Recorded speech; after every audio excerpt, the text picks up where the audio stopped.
Becky stood alone by the deserted highway, clutching a cardboard sign with Hines scribbled on it. She had used a piece of charcoal left over from her campfire the night before to write the name. On this quiet stretch, only a handful of vehicles passed by, mostly big semi-trucks that didn't stop.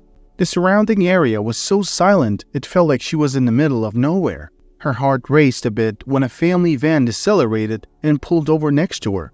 A friendly-looking lady rolled down her window, her eyes filled with concern. "Are you headed to Hines?" she inquired.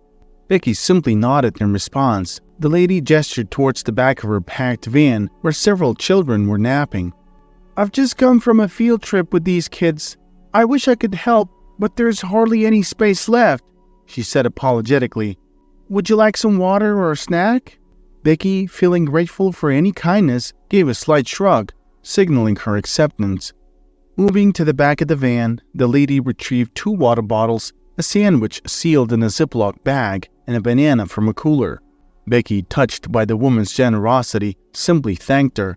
The lady wished her well, hoping someone else might stop and give Becky a ride before driving away.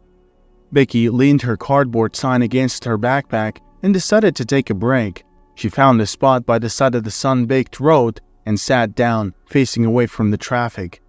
Unwrapping the tuna sandwich she'd been given, she took a bite and washed it down with the refreshing water. The heat of the day made the cool liquid feel like a luxury. In the midst of her meal, she caught a shimmering image on the horizon. It was a vehicle, its outline distorted by the heat waves rising from the asphalt. As it came closer, hope bubbled up in Becky. She quickly stood, trying to make herself visible. As the vehicle neared, she recognized it as an old Ford pickup truck. Its pace slowed as it approached her, and she felt a surge of optimism. The truck pulled up beside her, not even bothering to move to the shoulder of the road. Driving it was an older man, his face shaded by a worn cowboy hat. His appearance might have seemed intimidating, but that impression changed the moment he spoke. "You looking for a ride, young lady? Hop in, but only if you've got a funny story to share," he said with a chuckle, reaching over to open the passenger door from the inside. Grateful for his warm demeanor, Becky beamed back at him, hoisting her backpack into the truck. With the weight of solitude and uncertainty lifted, her journey suddenly felt a little lighter and less daunting. Tom McCarthy, a friendly older man with a love for fishing, introduced himself to Becky. He'd spent his morning fishing at one of the numerous ponds dotting the outskirts of the town. As they chatted, Becky shared her destination with him. "I'm heading to the Spencer's old house." Tom raised an eyebrow, a hint of surprise in his eyes. "The Spencer's place? Haven't seen anyone there in a long while. I actually live just across the street from it. You sure that's where you're headed?" As they entered town, the wide streets greeted them, lined with majestic pine trees casting dappled shadows on the road. The scenic beauty was slightly marred by jarring screech of Tom's truck brakes. He shot a sheepish grin at Becky, acknowledging the noise. "Welcome to Hines," Tom declared, pointing to the right where a slightly run-down house stood. "That's the Spencer's place." "Thank you, Mr. McCarthy," Becky replied, her voice filled with gratitude. "I suppose I'll be seeing more of you since you're my neighbor." Tom chuckled. "Oh, I'm sure of that. Take care and adios." Becky stared at the aged house in front of her. It might not have been grand, but it was hers now, and she felt a sense of gratitude for that. The untamed grass and weeds, which had once been a lawn, took her back to her parents' house where she had recently cleared similar growth. Memories of her parents surged forward, causing a tightness in her chest. Truthfully, Becky didn't need to settle in Hines or any specific place for that matter. The open road could have been her refuge, but after the devastating loss of both her parents, the world seemed void of meaning. It was Aunt Leslie, her mother's half-sister, who had gently persuaded her to come to Hines and live in the family's old home. Not wanting to let down her aunt, who clearly had her best interests at heart, Becky had acquiesced. Deep down, Becky knew she needed some stability and respite from her wandering thoughts on the road. She really, really did. Becky had grown up in a home where alcohol was a daily presence. From her earliest memories, she recalled her parents indulging every single day. On weekdays, they began drinking after work. On weekends, they started in the early afternoon. Her mother, Morgan, consumed almost an entire bottle of wine daily, while her father, Curtis, would guzzle down around 6 beers. By evening, he'd often be visibly inebriated. In an attempt to conceal her habit, Morgan stashed many bottles of wine and glasses in various hiding spots throughout their home. During Becky's high school years, her parents' drinking habits only intensified. Whenever her friends came over, her intoxicated parents would embarrass her, often engaging in loud arguments in front of her friends. As a concerned daughter, Becky had tried addressing the issue when she was younger. However, her efforts were met with denial and defensiveness. Morgan, convinced she was a good mother and justified in her actions due to her stressful job, felt her relaxation methods were no one's concern but her own.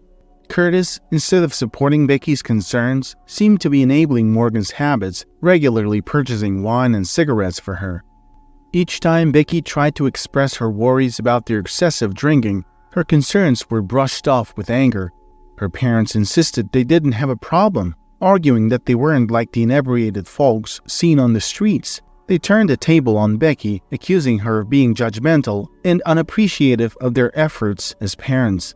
While Becky couldn't deny their love and care for her, she was deeply troubled by their constant denial. The daily ordeal became too much for her. Seeing her parents drunk every evening made Becky increasingly reluctant to be around them.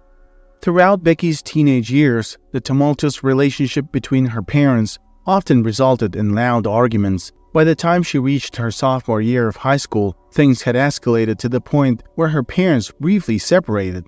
Noticing that they refrained from drinking when apart, Becky took the initiative and persuaded them to enter rehab.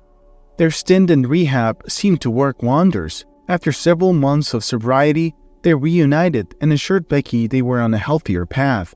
They asked her to trust that they'd turn over a new leaf. Upon graduating from high school, Becky headed to college, her heart lighter than it had been in years.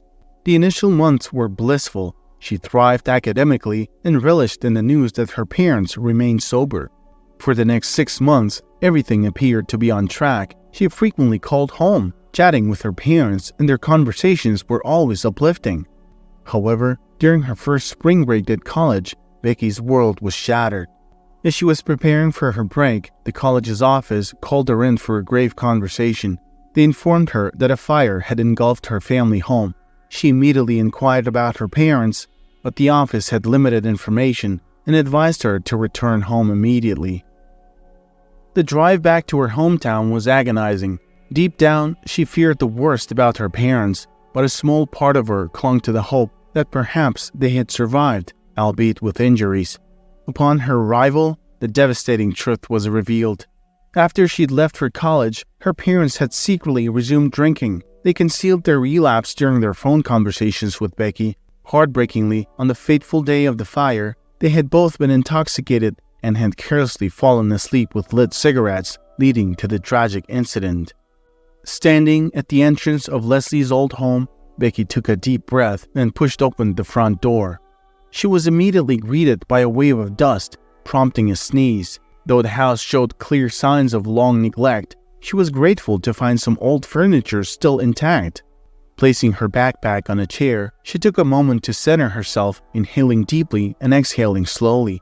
Opening her eyes with determination, she rolled up her sleeves, preparing herself for the massive cleanup ahead. But just as she was starting to make some progress, an unexpected knock at the door jolted her. "Who is it?" Becky called out, her voice tinged with caution. Opening the door, she was met by a kind-faced woman in her mid-40s, her eyes bright with curiosity. "I couldn't help but notice someone moving around in here," the woman said with a warm smile. "I never thought I'd see someone in this old place again." Feeling slightly defensive, Becky explained, "It's my Aunt Leslie's house. She sent me here." The woman's face softened in sympathy. "Oh dear, this place has seen better days. I'm Maggie, by the way. Margaret, technically, but everyone just calls me Maggie." Stepping in to glance around, Maggie shook her head at the disarray. "You're planning to stay here? It's quite the fixer-upper." Becky, feeling a mix of embarrassment and determination, responded, "It's what I've got. I'll do my best to make it work." Maggie, with a gleam in her eyes, said, "How about some help? My family and I can pitch in. It'll be faster and more fun with more hands." Surprised by the generous offer, Becky began to decline, mentioning her limited finances, but before she could finish, Maggie cut her off with a reassuring smile.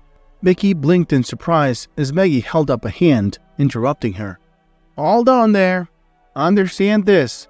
Our town is like one tight-knit family. Forget about money. Here, when someone wants to help, they just do. If they mean business, they'll let you know straight up. Clear?" Becky nodded, a bit overwhelmed by the genuine kindness. "Got it. And thank you. I'm Becky." Maggie beamed. "Lovely name, Becky. Just give me a moment. I'll be right back." Before Becky could even catch her breath, the door burst open again. Maggie returned, flanked by a tall man and a young girl. "This is my husband, Tom. He's great with tools and will help around. And this ray of sunshine is Anna, our daughter. And Tom, Anna, this is Becky." Becky chuckled, recalling her ride into town. "Actually, Mr. McCarthy already gave me a lift here." Maggie looked between them, feigning indignation. "Why didn't you tell me?" Tom winked at Becky. "If I had, it would have stolen the surprise of your new friend announcement." Everyone burst into laughter, the atmosphere light and familial. The dynamic between Maggie and Tom was heartwarming. Their affection for each other was palpable. As the day waned, the newly formed team had made significant progress. The house, though still needing work, was on its way to becoming a home. As they sat down to a meal Anna had prepared, Maggie remarked, looking around appreciatively, "We've got more to do, but it already feels warmer, more like a home." Becky smiled warmly, her eyes reflecting the gratitude she felt. The transformation of the house was incredible, with Anna's delicate doilies and towels adding a touch of homeliness. The space had turned welcoming.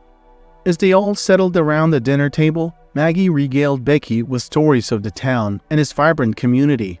She mentioned the plentiful berries and mushrooms they could forage in the nearby woods, painting a picture of a town abundant in nature's gifts. Tom, mostly a man of few words, occasionally interjected with a hum of agreement or added a tidbit to the tale. At one point, Maggie said playfully, "You just wait, Becky. Soon enough, we'll find you a job, and who knows, maybe even a husband." Becky laughed heartily, responding, "Why would I need a husband? I'm perfectly content on my own." Maggie's eyes twinkled with mischief. "Well, most people eventually find someone they want to share life with, start a family, and grow old together." Brushing away the thought, Becky replied, "In my experience, relationships aren't always like that. Sometimes people forget about the ones they love." Maggie leaned in, her expression softening. "Becky, I don't know the full extent of your past, but this town has a way of showing people the brighter side of life and relationships. Just give it some time." In the ensuing days, Becky began to integrate into the community. She quickly realized that she could relax around these straightforward folks. Their directness, though occasionally a tad too frank, meant she never had to second-guess their intentions. Before she knew it, Becky found a role working at the local kindergarten as a nanny. The pay wasn't lavish, but it was enough, and with the genuine kindness she often received, like meals from neighbors or hand-me-downs, she found herself saving more than she spent. The townspeople were genuinely kind-hearted. Just the previous day, as Becky was heading home from work, old Mr. Olson waved her over with a warm smile. "Finished with work for the day, Becky?" he inquired. "Yes, Mr. Olson," she replied, wondering what he wanted. "Why not drop by our house for a moment? We have a little something for you," he offered. Though a bit tired, Becky decided to see what Mr. Olson had in mind. As she approached the entrance of their home, Mrs. Olson was already there, greeting her with a bright smile. By her side were two large buckets overflowing with fresh vegetables. "Our garden's been generous this year," Mrs. Olson exclaimed. "Just look at these tomatoes and cucumbers. If you can't finish them all, you can jar them up. There's nothing like the taste of homemade pickles during the chilly months, you know." Staring at the bountiful produce, Becky was momentarily overwhelmed, unsure if she could handle so much. Sensing her hesitation, Mrs. Olson reassured her. "No need to fret, dear. Wayne," she gestured to her grandson, "will help carry them to your place." In her short time in town, Becky had experienced and learned so much. Maggie and Anna had taught her how to nurture her garden, which, with the aid of Tom's tractor, had been cultivated and was now thriving. Becky had mastered the basics of gardening, from watering to weeding, and was proudly harvesting her own crops. She even got used to Maggie's enthusiastic rooster, which seemed to take particular joy in heralding the dawn right beneath her window. With a free day ahead of her, Becky resolved to spend her evening canning the gifted vegetables, thinking ahead to the comforting meals they would provide in the colder months. In the sea of familiar faces and houses in her neighborhood, one stood out as an enigma. Right beside her own home was the residence of an old lady she had yet to formally meet, Mrs. Thompson. Becky had occasionally spotted her moving about her property. Once their eyes had met, and Becky remembered the penetrating gaze Mrs. Thompson had given her. She had a feeling their paths would cross sooner rather than later. Becky cherished routine. Her daily walks to and from work followed the same path, a predictable rhythm that she found comforting. However, one evening, as the sun cast a warm golden glow over the town, a slight deviation from her regular route led to an unforeseen encounter. Near Mr. Jones' convenience store, by a green garbage can, was a frail, mud-covered dog. It looked famished, its bony frame evident through its mottled fur as it desperately tried to find morsels in a discarded pizza box. Seeing the dog tugged at Becky's heartstrings. She had always been fond of dogs, knowing too well the pure love they provided. With caution, she approached the seemingly abandoned animal, gently reaching out her hand for it to sniff. After a brief moment of hesitation, the dog's tail began to wag, accepting her gesture of kindness. Compelled by the dog's vulnerability, Becky decided to take it in. Using her scarf as an impromptu leash, they began their journey back to her house. Once home, the dog's first treat was a warm cleansing bath. Becky laughed as she watched the water turn from clear to a muddy brown, revealing a shiny golden coat underneath. Reflecting on their chance meeting and the new beginning she was offering the dog, she decided to name him Chance. Following his adoption, Becky's life was punctuated with frequent visits to the vet, shopping sprees for dog toys, and exploring the variety of food Chance might like. She quickly discovered his undying love for tennis balls. Their playtimes in the backyard consisted mainly of endless rounds of fetch, which Chance seemed to never tire of. Their bond, fostered through trust and shared experiences, grew deeper each day. Now, Becky's routine had a new addition. Her mornings began with refreshing jogs in the park, Chance energetically chasing after anything that moved. Evenings were reserved for snuggles on the couch and teaching Chance new tricks. But like all beings, Chance had quirks. His primary one was his persistent barking. Whenever Becky was away, Chance ensured the whole neighborhood knew he was missing her. One particularly sunny day, while playing in the yard, Chance's attention shifted from a mid-air tennis ball to a sneaky raccoon attempting to raid their garbage bin. He barked thunderously, defending his territory from the intruder. Suddenly, the door of the house next door flung open. Mrs. Evelyn Thompson stepped out, irritation evident on her face. "Can't you keep that dog quiet?" she exclaimed, pointing accusingly at Chance. Taken aback, Becky tried to soothe Chance. "I apologize, Mrs. Thompson. He was just startled by the raccoon." Mrs. Thompson, clearly not appeased, was about to head back inside when a softer, kinder voice called out from her home. "Wait, Mom." A younger man emerged from Mrs. Thompson's house, signaling for calm with his raised hands. "Sorry about that," he said, introducing him to Becky with a friendly smile. "I'm Jason. My mom has always been a bit wary of dogs, especially loud ones." Becky, surprised and appreciative of his intervention, nodded understandingly. "I get it, Jason. Chance is still getting used to his new home, and I'm working on his training. I apologize for any inconvenience." With a reassuring smile, Jason retreated into his house. Through the slightly ajar door, the faint sounds of a heated discussion could be heard. Mrs. Thompson's voice, laced with agitation, made Becky wonder if it was really just Chance's barking that had upset her or if there was more to the story. Sitting on her porch, deep in thought, Becky felt torn. She adored Chance, and the idea of letting him go was unbearable. However, she also recognized her responsibility to ensure the peace and well-being of her neighbors. Would finding a new home for Chance be the best decision? Lost in thought, she didn't notice Maggie's approach until her friend commented on her worried expression. Becky confided in Maggie about the incident with Mrs. Thompson, but to her surprise, Maggie only chuckled. With a knowing smile, Maggie shared some history about Mrs. Thompson that helped Becky understand that chance might not be the primary issue after all.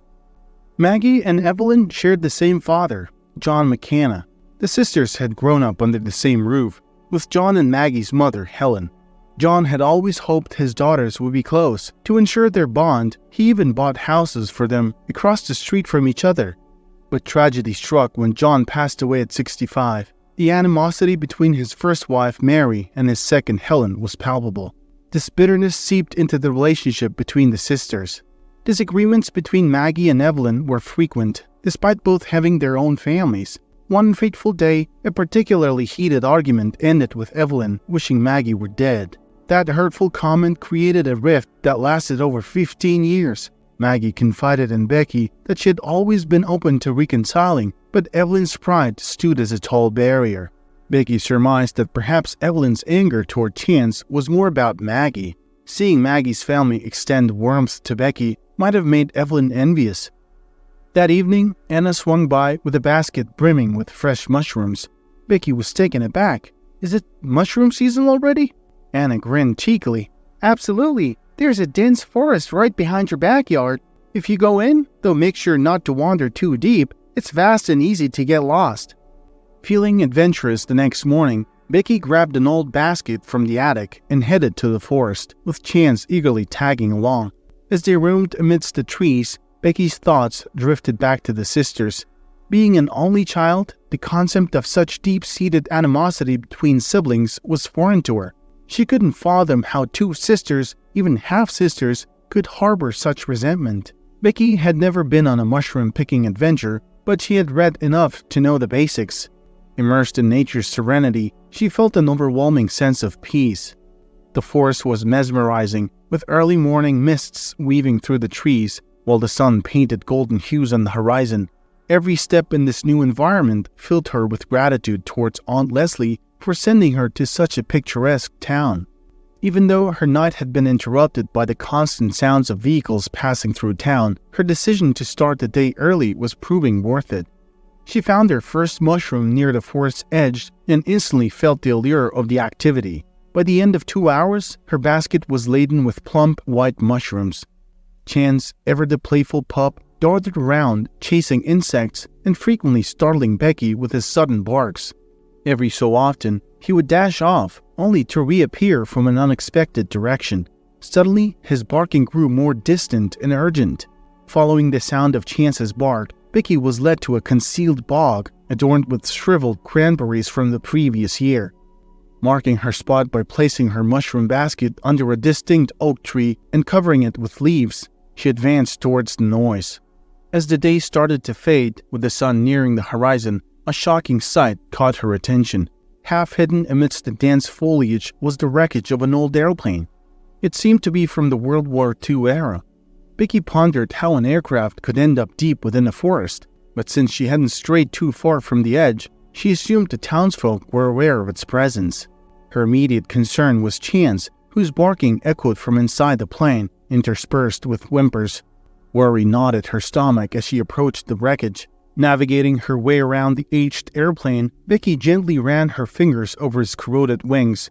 Wondering why no one had ever removed it from this spot, she placed her foot on a nearby rock to get a better look inside. Suddenly, a sneeze from the darkened interior startled her, causing her to lose her footing and fall to the soft forest floor below. "Who's there?" she shouted, her heart thumping in her chest. The only response was Chance's persistent whining and a thick silence. Despite the unnerving silence, the sneeze had sounded more like that of a child or a small animal. Gathering her courage, Becky picked herself up and clambered back onto the stone to peer into the plane. She inhaled sharply at what she saw next. A young girl with puffy, red eyes, probably no older than 6, sat inside, looking scared and disheveled. "Hey there," Becky cooed gently, reaching in to help the child out. "Who are you? And how did you end up in there?" The little girl sniffed, her voice shaky from fear and cold. "I was curious about the airplane. I wanted to see inside, but then I got stuck." Tears welled in Becky's eyes, thinking of the girl's plight. "Did you spend the entire night in here?" she asked gently. The girl nodded, her lower lip quivering. "I tried to leave, but I couldn't. I was so scared when it got dark." Becky hugged the girl close, trying to comfort her. "Let's get you home," she murmured. "We'll get you some food and find your parents." The girl looked up, her eyes filled with a mix of hope and fear. "Can you please tell my dad I didn't mean to get lost?" Becky smiled reassuringly. "Of course. But remember, it's always important to let someone know where you're going, okay?" She internally decided that the child parents needed a stern reminder about keeping an eye on their kids. Being a parent meant ensuring the safety and well-being of your child, not just providing for them. Holding Kelsey's hand, Becky briskly made her way back to town. The girl seemed eager to talk, perhaps to shake off her fright. Kelsey explained that she lived in the city with her dad. After seeing pictures of the lake and its graceful swans, she had begged her dad to take her there and then to the nearby forest to listen for cuckoos. But he'd been too engrossed in his work and asked her to wait. Unable to contain her excitement, Kelsey had ventured out on her own. As Kelsey narrated her little adventure, they reached Becky's house. The exhausting day took its toll, and after only a few spoonfuls of soup, Kelsey succumbed to sleep on the cozy couch. Becky draped a warm blanket over the child, taking a moment to think about the best course of action. She quickly realized that Kelsey's disappearance must have alarmed her father and probably the whole town.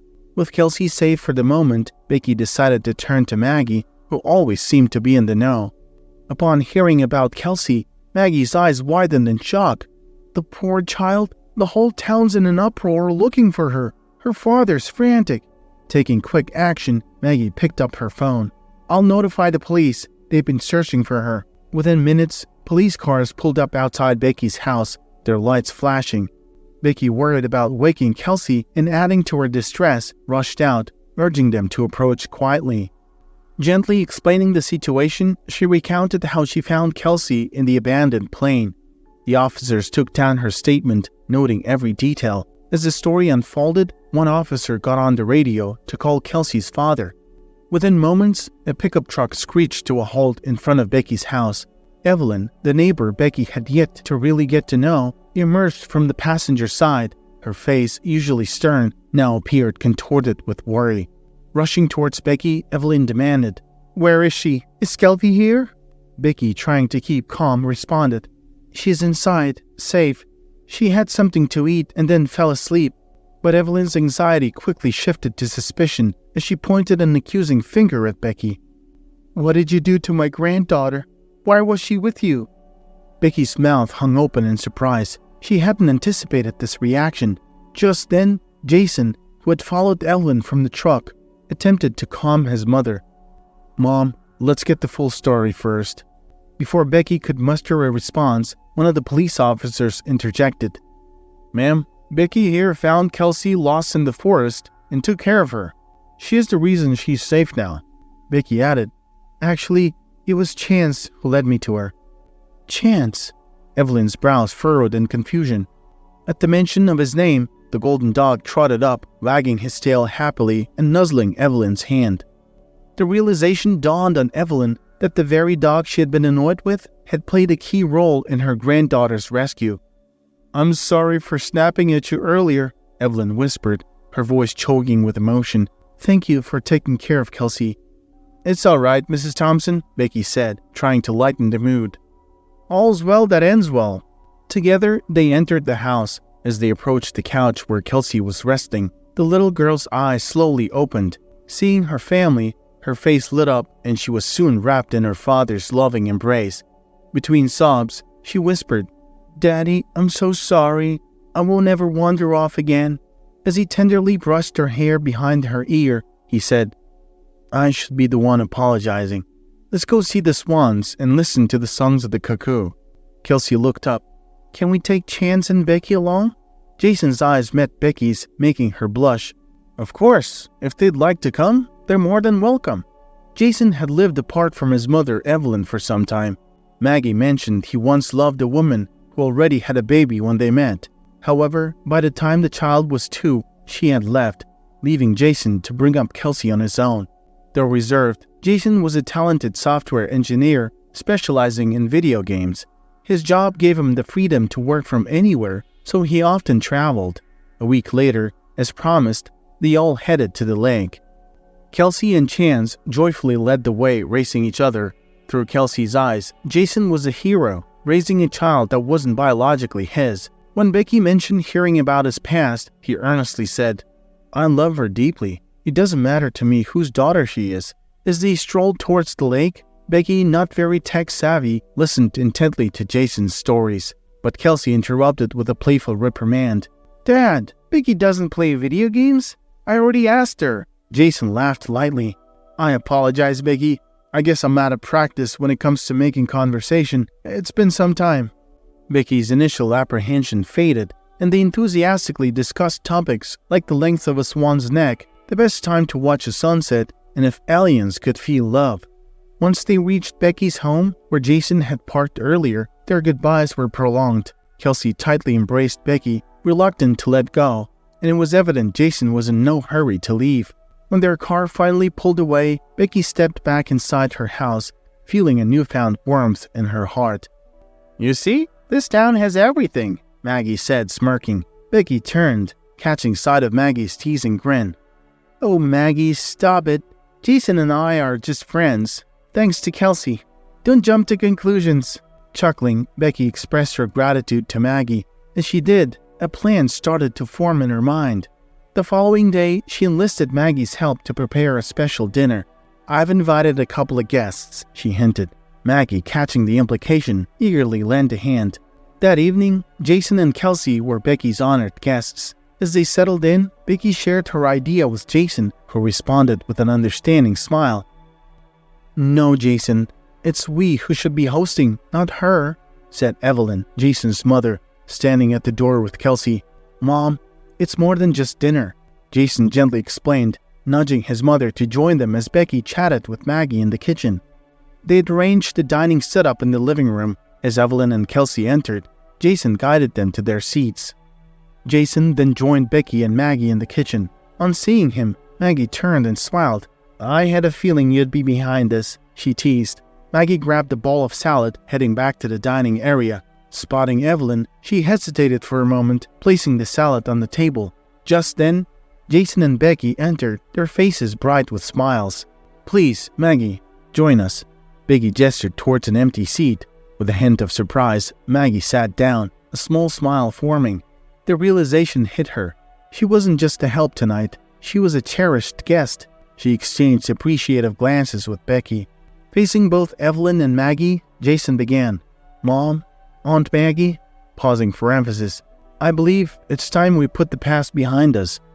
Evelyn's eyes were misty with tears, but her pride remained intact. Sensing the need to bridge the gap, Becky approached her. Gently taking Evelyn's hand, she pulled her into a warm embrace. Seeing this, Jason signaled to Maggie. With hesitant steps, Maggie approached, and after a long 15 years, the two sisters finally reunited in a heartfelt hug. Jason and Becky began spending more time together, with their bond growing stronger every day. Maggie and Evelyn, on the other hand, took their time to heal the rift between them. Their afternoons were spent reminiscing about old times and sharing stories. Evelyn, with a chuckle, admitted that despite their years of silence, she had always kept tabs on Maggie's family through mutual friends and discreet observations. It was a testament to the deep bond they shared, a bond that time and misunderstandings couldn't completely sever. One day, while Maggie and Evelyn were catching up in Maggie's living room, Evelyn said, "You know, even when we weren't talking, I always felt connected to you, Mags. I knew about your new job, the birth of your granddaughter, and even the little lemon tree you planted last summer." Maggie laughed, both amazed and amused by her sister's stealthy ways. Becky, who had felt a void in her life after the loss of her parents, found solace in this warm, interconnected web of relationships. One clear afternoon, as she sat on her porch sipping tea, Becky dialed her Aunt Leslie's number. The moment she picked up, Becky said, "Aunt Leslie, I can't thank you enough for urging me to move here. This town, these people, they've made me complete and at peace." Leslie's voice, filled with warmth, replied, "I had a feeling you'd find your place there, my dear. Life has a funny way of guiding us exactly where we need to be." With time, not only did Becky's bond with Jason strengthen, but she also formed an unbreakable connection with little Kelsey. They formed a picture-perfect trio that was completed by the ever-loyal Chance.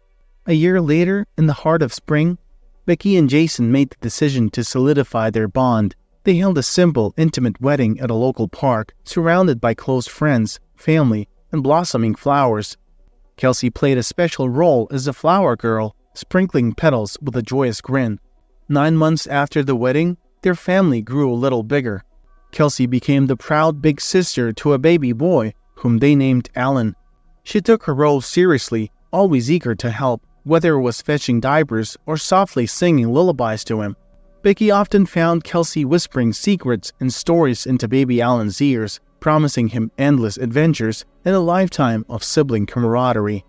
Evelyn, delighted in her role as a doting grandmother, spoiling both children with love, wisdom, and occasional treats. The house was often filled with the sounds of laughter, stories from the past, and dreams of the future.